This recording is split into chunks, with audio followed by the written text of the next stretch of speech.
Welcome to our What's New in SOLIDWORKS 2019 series. I'm Tom and I'll take you through eDrawings. eDrawings has seen some improvements in the 2019 release. First off, support has been extended to further file types. We can now open Parasolid, Solid Edge, ASYS, JT and NX files. When opening a native SOLIDWORKS, we can now view the different configurations within that file.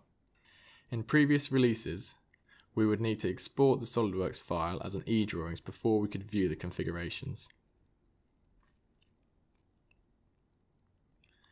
We now have the ability to save from eDrawings to HTML format. This means that the HTML file can be supplied to someone and they will be able to view the eDrawing directly within a web browser without the need for any additional installation or plugins, even if they do not have eDrawings on their machine already. When using the HTML format, all the tools are available to you. We can access the component tree, switch configurations, explode the model, and section the model.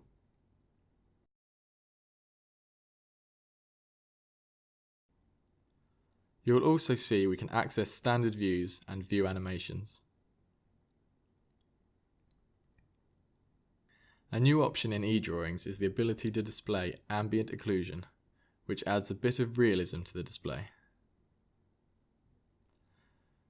A lot of work has been done to improve the performance of eDrawings. We have a side-by-side comparison of eDrawings 2018 on the left and 2019 on the right. As you can see, in 2018 the cursor is moving, but it takes time for eDrawings to respond. Also, you may be able to see that some of the smaller details are removed on rotation. This is to reduce the amount of processing that needs to be done. In 2019, eDrawing is much more responsive and we don't lose any of the detail when zooming in or out, or rotating the view. Component selection is much faster too. So overall, that's a brilliant update for anyone who works with large assemblies.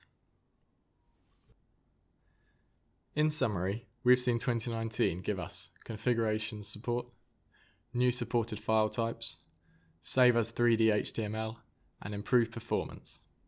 Thank you for watching.